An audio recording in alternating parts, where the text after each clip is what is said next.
Assalamualaikum warahmatullahi wabarakatuh. Salam sejahtera buat sobat sobter dimanapun berada. Semoga kita semua dalam keadaan sehat jasmani dan rohani, tidak kekurangan satu apapun. Amin ya robbal alamin. Bab 89-90. Ye Guan berkedip dan berkata dalam benaknya, "Kenapa?" Xiaota terdiam. "Saudaraku, jika kamu menyebutkan ini lagi, aku khawatir menara kecilku akan hilang." Tapi, dia tidak bisa memberitahu orang ini sudah berakhir. Xiaota menghela nafas dalam hatinya. Dia sedang menggali lubang untuk dirinya sendiri. Sungguh dosa, menara kecil itu meratap. Ye Guan terdiam. Dia merasa Tuan Ta pasti menyembunyikan sesuatu yang besar darinya. Pada saat ini, Qin Feng tiba-tiba tersenyum dan berkata, "Saudara Ye, ayo berangkat." Saat dia mengatakan itu, dia menunjuk ke susunan teleportasi di kejauhan. Ye Guan menarik kembali pikirannya dan memeluk Qin Feng. "Saudara Qin, terima kasih." Qin Feng tersenyum dan berkata, "Ini masalah kecil, Sin Bikoge." Ye Guan mengangguk sedikit, tidak berkata apa-apa lagi, dan berjalan menuju teleportasi di dalam formasi. Formasi teleportasi diaktifkan, dan segera, dia menghilang langsung dari tempatnya. Setelah Ye Guan menghilang, Qin Feng berkata dengan lembut, "Saya harus memeluk paha ini." Dia berkata sambil tersenyum, "Ketika orang ini menjadi kaisar pedang, saya akan memiliki saudara kaisar pedang." Pada saat itu, harta karun abadi di dalam paviliun. Aku ingin tahu, apakah bajingan itu masih berani menggangguku? Di sebuah lembah di suatu tempat, ada susunan teleportasi di seluruh lembah, dengan jumlah ratusan ribu. Pada saat ini, salah satu susunan teleportasi tiba-tiba bergetar sedikit, dan kemudian, seorang pria yang mengenakan jubah misterius muncul di susunan teleportasi. Orang yang datang tidak lain adalah Ye Guan. Ye Guan merapikan pakaiannya dan berjalan turun dari susunan teleportasi.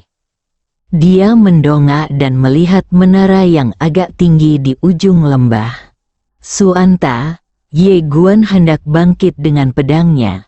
Tetapi pada saat ini, susunan teleportasi tidak jauh darinya tiba-tiba bergetar. Segera, saat cahaya putih muncul, seorang pria keluar. Pria itu mengenakan jubah brokat mewah, dan di pinggangnya tergantung liontin giok seukuran telapak tangan. Ada cahaya redup menyinari liontin giok itu, yang membuatnya tampak luar biasa pada pandangan pertama. Dan di setiap jari tangannya, dia memakai cincin nai, karena takut orang lain tidak tahu bahwa dia sangat kaya. Bagaimana, sangat mulia, beginilah perasaan pria itu terhadap Ye Guan. Pada saat ini, pria itu melirik ke arah Ye Guan dan berkata sambil tersenyum, "Kamu memanggilku apa?" Ye Guan berkata dengan tenang, "Ye Guan." Pria itu mengangguk sedikit, "Saya baru saja datang ke sini dan tidak mengenalnya tempat. Saya butuh beberapa pengawal. Apakah Anda punya? Tidak tertarik?" Ye Guan tertegun. "Pengawal?" Pria itu tersenyum. 10.000 kristal emas sehari. "Apakah kamu di sini untuk sidang?" Pria itu tertawa. "Ya." "Ya." Ye Guan sedikit bingung. "Karena kamu di sini untuk sidang, mengapa kamu membutuhkan pengawal?" Pria itu tersenyum dan berkata, Aku takut orang-orang akan menyakitiku." Ye Guan terdiam. Mungkinkah orang ini datang dari Guangxuan Universe untuk pamer? Pria itu tiba-tiba bertanya lagi, "Apakah kamu tertarik?" Ye Guan menggelengkan kepalanya, saya ingin berlatih.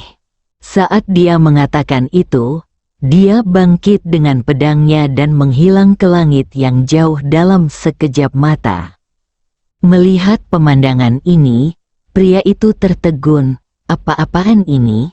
Sebenarnya dia adalah pendekar pedang, aku melakukan kesalahan.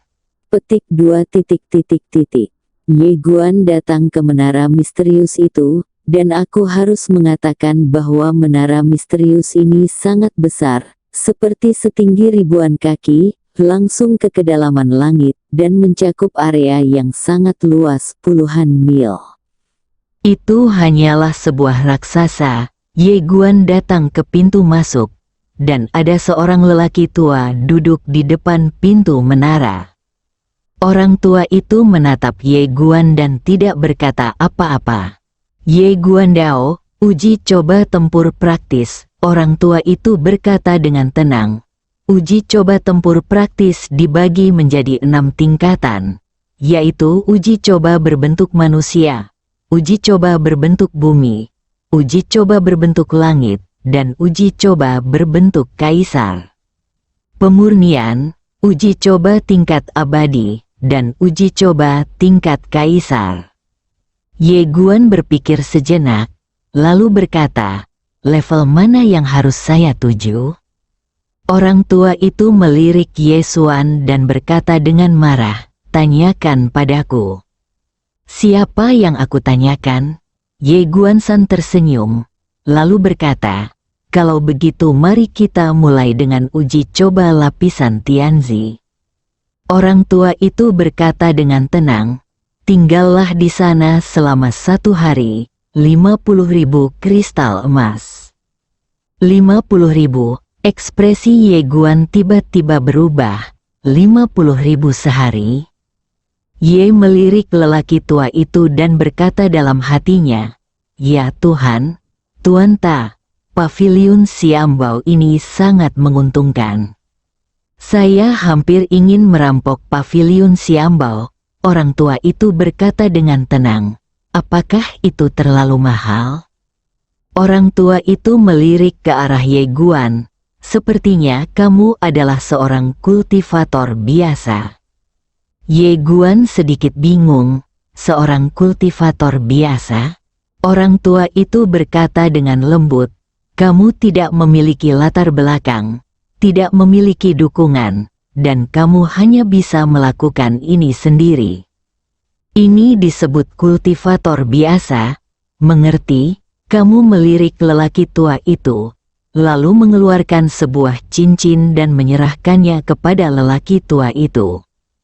Tepatnya ada 50.000 kristal emas di dalam cincin itu. Orang tua itu menatap Ye Guan, apakah kamu hanya akan tinggal di sana selama 1 hari? Ye Guan mengangguk. Orang tua itu menggelengkan kepalanya. Anak muda, jangan salahkan orang tua itu atas kata-kata burukku. Dengarkan nasihatku. Tempat ini bukan untuk kamu mengeluarkan uang. Tempat ini disiapkan khusus untuk mereka yang kaya. Jika kamu datang ke sini untuk mengeluarkan uang, kamu hanya akan kehabisan uang. Tidak ada gunanya menyelamatkan tabungan dirimu dan keluargamu. Jika kamu tidak berhasil, orang tuamu akan berhutang. Xiao Ta, Ye Guan tersenyum tipis. Terima kasih telah mengingatkanku, senior, tapi aku masih punya sesuatu. Sedikit tabungan, orang tua itu melirik ke arah Ye Guan, lalu menyimpan cincin itu. Dia mengeluarkan selembar kertas dan meletakkannya di depan Ye Guan. Hidup dan mati, orang tua itu memandang Ye Guan. Setelah kamu menandatangani perjanjian hidup dan mati ini, kamu akan bertanggung jawab atas apapun yang terjadi padamu di lapisan percobaan. Mengerti? Ye Guan mengangguk. Dimengerti, teteskan setetes darah. Kata Ye Guan. Guan Wei mengangguk sedikit, lalu menunjuk sedikit, dan setetes darah jatuh ke sosok hidup dan mati. Namun, begitu darah jatuh di atasnya, sosok hidup dan mati menghilang tanpa jejak. Orang tua itu tercengang, Ye Guan juga tercengang saat itu juga. Apa artinya? Orang tua itu memandang ke arah Ye Guan yang bingung. Apakah ada masalah dengan kertasmu? Orang tua itu menatap ke arah Ye Guan. Di atas kertas ini, ada aturan surga di sini. Menandatangani sertifikat hidup dan mati ini adalah setara dengan mengakui hukum surga di sini. Aturannya, menurut Anda, apakah ada yang salah dengan makalah ini?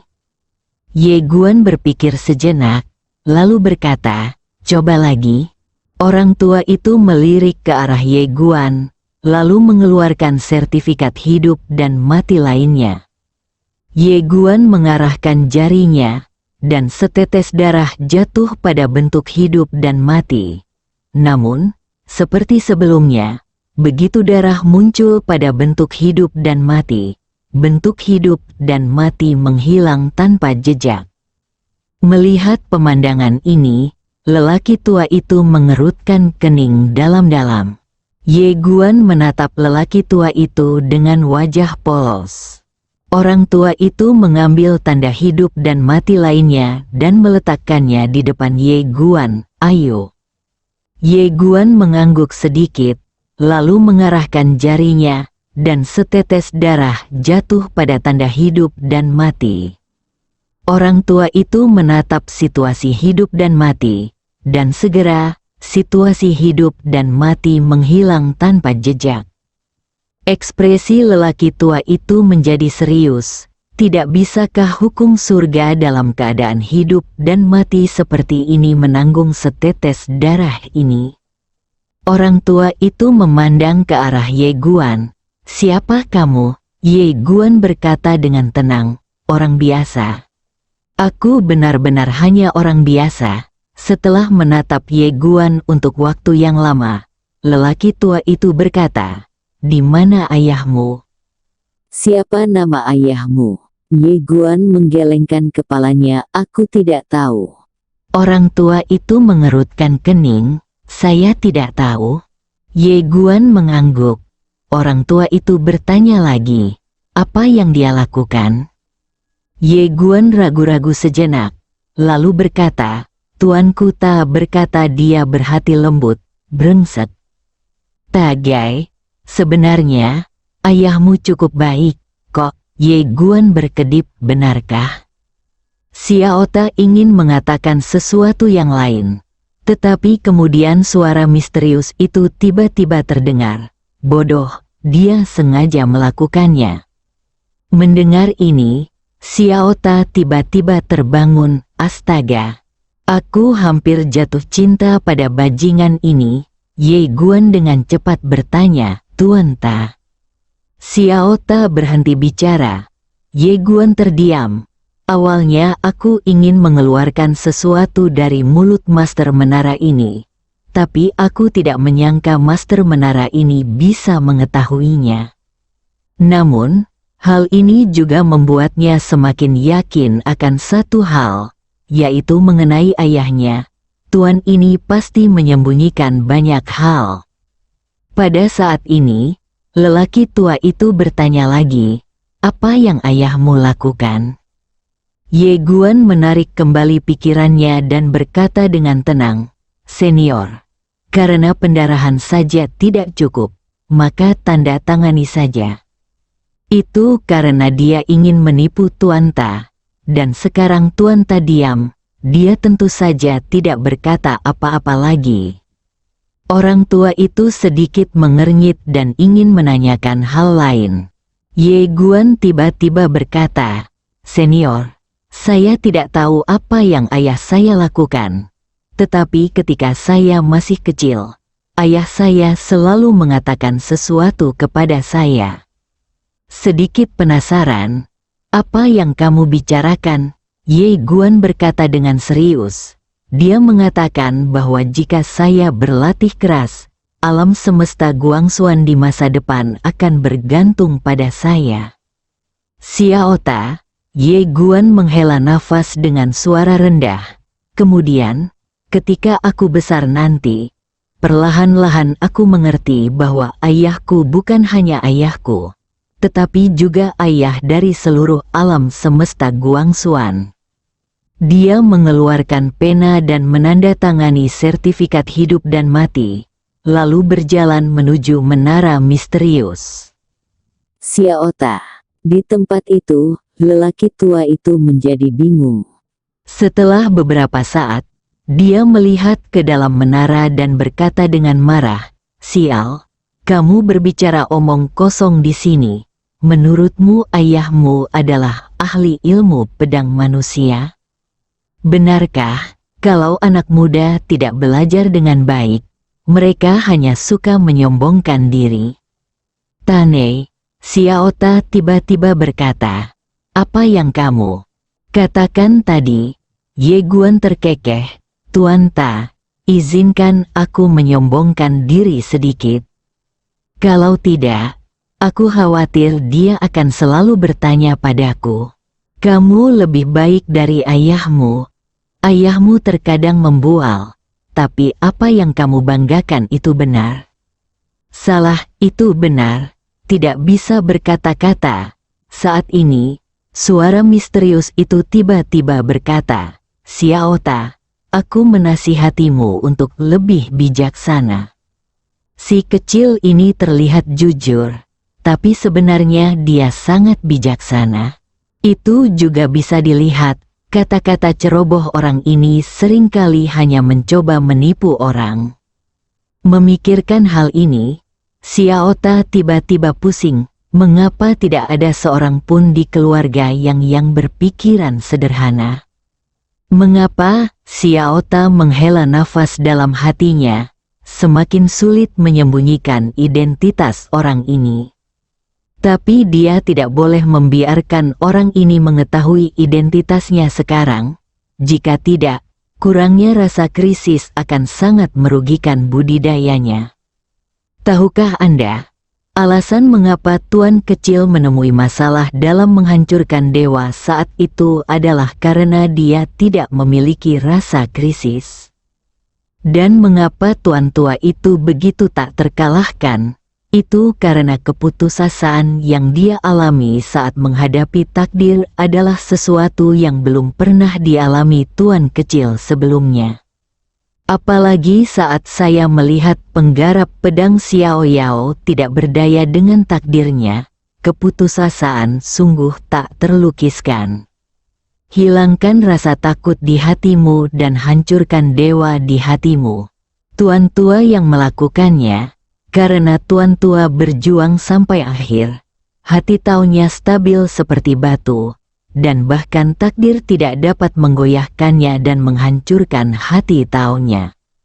Tuan Kecil tidak memiliki hati tau, tapi tidak apa-apa. Belakangan, Tuan Kecil menjadi tercerahkan, dan sekarang ia menyembunyikannya dari Ye Guan, bukan untuk melecehkan Ye Guan, tapi membiarkan Ye Guan berjalan dan melihat semua jalan di dunia ini. Ini juga yang dimaksud oleh ayahnya, ahli pedang manusia. Hanya dengan memulai dari bawah kita dapat menemukan masalah antara Akademi Guangxuan dan Paviliun Xiambao. Jika dia menjadi dekan Akademi Guangxuan sekarang, akibatnya semua orang akan bersatu untuk menyembunyikannya darinya. Setelah puluhan juta tahun, Akademi Guangxuan dan Paviliun Xiambao perlu direformasi. Dan kali ini, dia, Ye Guan, yang akan memegang pedang. Pada saat ini, suara misterius itu tiba-tiba terdengar. "Xiaota, menurutmu apakah akan ada seseorang yang bersaing untuk posisi dekan Akademi Guangxuan?" "Siapa yang berani?" Xiaota mencibir. 30 juta tahun yang lalu, siapa yang berani duduk di posisi itu? Siapa sih yang berani duduk? Suara misterius itu terdiam. Xiaota melanjutkan, Bahkan tokoh-tokoh yang sangat kuat itu tidak berani mengetahui sedikit pun tentang posisi itu.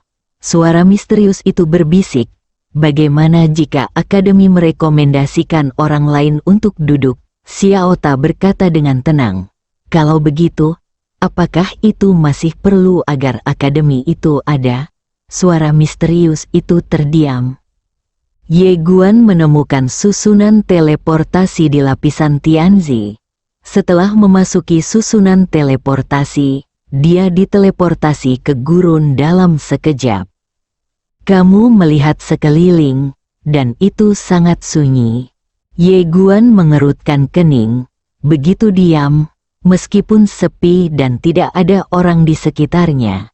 Dia fokus penuh dan sangat waspada. Saat memasuki tempat ini, dia harus menandatangani akta hidup dan mati. Dia tidak cukup bodoh untuk menganggap tempat ini aman. Tampaknya sedang memikirkan sesuatu, Ye Guan tiba-tiba melihat sekeliling, dan segera ekspresinya menjadi serius. Reiki, energi spiritual di sini sangat kaya dan murni. Kualitasnya setidaknya 5 kali lebih tinggi daripada energi spiritual di luar. Saat ini, dia tiba-tiba merasa itu mahal. Pada saat ini, Xiaota tiba-tiba berkata, "Apakah kamu tidak akan menerobos alam? Kamu telah lama berada di alam pokong." Ye Guan tersenyum dan berkata, "Tidak apa-apa." Ye Guan berpikir sejenak. Lalu dia berkata, "Tuan Ta, berapa level lebih baik aku bisa membunuh orang? Apa artinya ini?" Xiaota bingung. Apa maksudnya? Ye Guan berkata dengan sungguh-sungguh, "Itu artinya berkali-kali. Alam tidak ada hubungannya dengan kekuatan." Xiaota berkata dengan suara yang dalam, "Apa maksudmu? Ceritakan secara detail." Ye Guan tersenyum dan berkata, "Sederhananya, akan ada kelembapan di dalamnya alam, seperti 2 pedang. 1 pedang dibuat secara normal, sedangkan yang lainnya adalah pedang yang telah ditempa ribuan kali. Yang terakhir jelas tidak sebanding dengan yang pertama." Dia berhenti dan kemudian berkata, "Berkultivasi itu ibarat membangun sebuah bangunan. Jika pondasinya tidak kokoh, walaupun Anda membangun gedung yang tinggi, ia hanya akan kuat di luar dan kuat di dalam. Tidak ada artinya dalam keadaan pikiran bahwa ketika saya mengolah suatu keadaan, saya harus mengolahnya secara ekstrim, dan akhirnya meningkatkannya secara alami." Xiaota terdiam. Suara misterius itu berkata, "Luar biasa." Ye Guan ragu-ragu sejenak, lalu berkata, "Tuan Ta, apakah saya benar?" Setelah hening beberapa saat, Xiaota berkata, "Hampir benar." "Maksudnya, hampir tidak benar. Benar itu benar, salah itu salah." Tentu saja dia tidak membantah. Tuan Ta punya bayi. Perlu dibujuk, Xiaota bertanya lagi, "Jadi, kamu ingin menunggu terobosan alami?" Ye Guan tersenyum dan berkata, "Saya hanya merasa bahwa saya belum mencapai batas saya sendiri. Jika saya mencapai batas saya sendiri, alam ini secara alami akan ditembus." Xiaota berkata sambil tersenyum. Ta berkata, "Oke." Ye Guan mengangguk sedikit dan hendak berbicara. Pada saat ini, susunan teleportasi tiba-tiba muncul di kejauhan. Saat berikutnya, seorang pria muncul di depannya. Pria itu bertubuh tinggi dan tinggi, dengan alis tebal dan mata besar. Dia mengenakan pelindung kulit binatang dan rambutnya dibelah tengah. Di tangannya, dia memegang rantai besi besar, dan di ujung rantai itu ada bola besi besar. Ketika pria itu melihat Ye Guan, alisnya tiba-tiba berkerut. "Apa-apaan ini? Apakah kamu menghancurkan langit?" Ye Guan mengangguk, diam-diam waspada. Pria itu menatap ke arah Ye Guan, kamu berada di sini di alam pemecah langit. Ye Guan ragu-ragu, lalu berkata, lalu ke lantai mana aku harus pergi? Setelah melihat ke arah Ye Guan untuk waktu yang lama, pria itu berkata, kamu tahu siapa aku Rei Alam? Kamu memandang pria itu dan menggelengkan kepalanya. Pria itu berkata dengan tenang, saya adalah monster setingkat kaisar.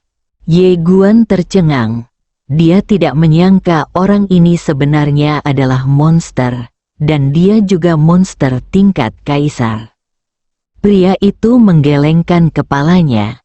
Kamu terlihat seperti seorang pemula.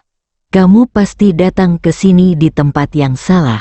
Kamu membayarku 50.000 kristal emas, dan aku tidak akan membunuhmu. Kamu melirik pria itu, bagaimana kalau 2 gerakan? Dan pergi seperti itu, dia secara alami tidak mau melakukannya. Semua uangnya habis, jika kamu tidak melawan. Aku akan minta maaf atas 50.000 kristal emas itu, pria itu tersenyum dan berkata, apakah kamu ingin bertarung denganku? Dia benar-benar tidak takut pada monster setingkat kaisar. Terlebih lagi, dia sedikit bingung. Monster tingkat kaisar di depannya jauh lebih lemah daripada monster tingkat kaisar yang dia lihat di Nanzu. Pria itu tiba-tiba tertawa dan berkata, kalau begitu, lewati saja 2 gerakan. Ye Guan mengangguk sedikit, lalu berkata, gaya bertarungku agak tidak serius. Jika ada pelanggaran, mohon maafkan aku. Oleh karena itu, dia memutuskan untuk bersikap sopan sebelum bertarung. Pria itu tertawa, tidak ada. Datang saja. Ye Guan tiba-tiba menghilang dari tempatnya. Saat Ye Guan menghilang, mata monster itu tiba-tiba menyusut. Saat dia hendak mengambil tindakan, tiba-tiba, cahaya dingin menerpa selangkangannya. FCK, pria itu terkejut karena Ye Guan terlalu cepat. Oleh karena itu, sudah terlambat baginya untuk mundur. Ledakan, dengan penjepit ini, dia dengan paksa menjepit pedang Ki Ye Guan. Tetapi pada saat ini, Ye Guan tiba-tiba menendang lehernya dengan cambuk terbang. Ledakan, saat suara teredam terdengar, sesosok tubuh langsung terbang. Bukan laki-laki, tapi Ye Guan. Ye Guan mundur beberapa meter jauhnya. Setelah berhenti, Ye Guan tertegun, dia melirik kaki kanannya yang mati rasa dan terkejut. Itu memang monster setingkat kaisar, kemampuan bertahannya sungguh tidak normal. Pria itu menatap Ye Guan dan hendak berbicara ketika Ye Guan tiba-tiba menghilang dari tempatnya. Pria itu sedikit menyipitkan matanya dan meninju. Ledakan, dengan pukulan ini, ruang di depannya langsung hancur. Namun, gagal, mata pria itu tiba-tiba menyusut, dan dia berbalik tiba-tiba. Pada saat ini, sebuah pedang menusuk tepat di selangkangannya. Ledakan, cahaya pedang tiba-tiba pecah dari selangkangan pria itu. Mata pria itu melebar dan dia mengangkat pantatnya. Pada saat yang sama, dia menekan dengan kuat, tetapi pedang itu sudah tidak ada lagi. Secepat guntur, pria itu kaget dan matanya terpejam rapat. Tertawa, sinar api memancar dari mata pria itu, dan saat berikutnya, pria itu merasakan sakit yang menusuk di selangkangannya. Manusia ini menyerang selangkangannya lagi. Pria itu tiba-tiba meraung, dan aura monster yang menakutkan tiba-tiba keluar dari tubuhnya. Ledakan, waktu dan ruang terbelah, dan bumi runtuh. Pada saat ini, Ye Guan telah muncul lebih dari 10 kaki jauhnya. dan pada saat yang sama, pedang lain menghantam selangkangan pria itu. Ledakan, ekspresi pria itu membeku, lalu perlahan berubah. Meski tubuh fisiknya sangat kuat, namun kekuatan manusia di hadapannya ini sungguh tidak kecil. Yang paling penting adalah orang ini terutama menyerang tempat ini. Siapa yang bisa menahannya? Pria itu menekan rasa tidak nyaman di selangkangannya dan tiba-tiba meraung keras. Ledakan, gelombang suara yang menakutkan langsung menembus ruang dan menuju Ye Guanzhen di kejauhan. Ye Guan tiba-tiba menghindar dan muncul lebih dari 10 kaki di sebelah kanan, menghindari gelombang suara dengan sempurna. Pria itu tercengang. Pada saat ini, Ye Guan tiba-tiba muncul di hadapannya dengan aneh. Pria itu terkejut dan tanpa sadar menyilangkan kakinya. Pria itu dengan cepat menutup matanya rapat-rapat. Ceka. Segera, seberkas cahaya pedang terus memancar dari sekitar pria itu. Selama periode ini, pria itu juga mencoba melawan, tapi itu sia-sia. Terlebih lagi, Ye Guan tidak pernah menghadapinya. Satu kekuatan bisa mengalahkan 10, namun premisnya adalah lawan tidak lebih cepat dari Anda. Jika lawan lebih cepat dari Anda, sekuat apapun Anda tidak bisa mengenai lawan, jadi percuma. Kecuali kekuatanmu dapat menghancurkan ruang ratusan kaki dengan satu pukulan. Hanya dengan begitu kecepatan Ye Guan akan ditekan.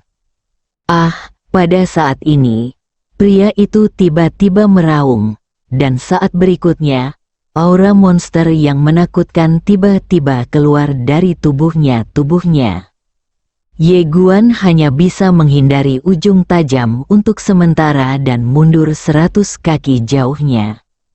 Ketika dia berhenti, dia melihat ke arah pria itu. Pada saat ini, di belakang pria itu, ada monster ilusi. Monster ini tampak seperti hiu raksasa, dengan mulut berdarah, dan di dalamnya terdapat deretan gigi tajam setajam pisau baja. Ia ingin memilih sangat menakutkan memakan orang. Ye Guan sedikit mengernyit. Monster macam apa ini? Di kejauhan, pria itu masih menyilangkan kaki. Dia menatap ke arah Ye Guan. Apakah gaya bertarungmu tidak etis? Gaya bertarungmu adalah miliknya. Bukankah itu tidak senonoh? Aku seperti ini metode bertarungnya memang agak rumit. Tapi ini benar-benar langkah yang tidak berdaya. Pertahanan monstermu terlalu kuat. Jika aku tidak menyerang titik lemah ini, aku tidak punya peluang untuk menang. Jadi aku bisa hanya menyinggung perasaan Ye Guan. Sama-sama, pria yang hendak marah itu tiba-tiba terdiam. Kalau dipikir-pikir baik-baik, sepertinya apa yang mereka katakan itu benar. Jika itu dia akan melakukan hal yang sama. Bagaimanapun, setiap orang yang datang ke sini telah menandatangani sertifikat hidup dan mati, dan tidak ada yang berani mengolok-olok hidupnya sendiri. Setelah pria itu terdiam beberapa saat, dia berkata, "Bisakah kamu mengubah gaya bertarungmu? Saya akui gaya permainannya sangat vulgar, namun tidak bertentangan dengan niat saya yang sebenarnya." Melihat Ye Guan menggelengkan kepalanya, pria itu berkata dengan sungguh-sungguh, "Jika kamu tidak mengubah gaya bertarungmu, maka aku harus memulihkan tubuhku untuk melawanmu." Ye Guan mengangguk. Oke. Pria itu menatap ke arah Ye Guan. "Apakah kamu yakin ingin aku memulihkan tubuhku?" Ye Guan ragu-ragu sejenak, lalu berkata, "Setelah kamu memulihkan tubuhmu, akankah beberapa tempat menjadi lebih besar?" Pria itu wajahnya berkedut. "Manusia, kamu bertindak terlalu jauh. Lagi pula kamu juga seorang kultivator pedang, dan kamu juga seorang pendekar pedang. Tidak bisakah kamu melawanku secara terbuka, langsung berubah? Pendapat saya tentang penanam pedang, Ye Guan penasaran. Apakah kamu melihat penanam pedang lainnya? Pria itu Ye Guan dengan cepat bertanya, seperti apa penanam pedang lainnya? Mengangguk, ya, Guan dan berkata, kamu lebih baik, sangat dingin, dan lebih sedikit bicara. Tidak seperti kamu terlihat lebih baik dan berbicara dengan sopan. Tetapi apa yang kamu lakukan sangat tidak senonoh dan tidak senonoh. Pria itu bertanya lagi, apakah kamu dari Guangxuan Universe? Ye Guan menggelengkan kepalanya, tidak, saya dari Nanzhou. Pria itu sedikit mengernyit, Nanzhou, pria itu berkata dengan sungguh-sungguh, saya belum pernah mendengarnya. Ye Guan berkata sambil tersenyum, sebuah negara kecil di bawah Tiongkok di dunia tengah. Melirik Ye Guan dan berkata, aku tidak akan bertarung denganmu. Aku ingin berpindah tempat, sedangkan untukmu, aku sarankan kamu pergi ke tingkat kekaisaran. Setelah mengatakan itu, dia berbalik dan berjalan pergi beberapa langkah. Dia tiba-tiba berhenti dan kemudian menoleh ke arah Ye Guan. Dalam 2 hari terakhir, seorang jenius yang sangat jahat telah muncul di sini. Dia juga berasal dari Tiongkok dunia tengah. Nama belakangnya juga Ye, dan namanya adalah Ye King. Apakah kamu mengenalnya? Ye Guan tertegun sejenak, dan kemudian berkata, ya, dia adalah saudaraku. Pria itu menatap Ye Guan. Dia telah menyinggung penjahat dari sekte Tian-Tian alam semesta Guangxuan, dan penjahat itu sekarang bersatu dengan beberapa orang jenius dari Guangxuan Universe untuk memburunya.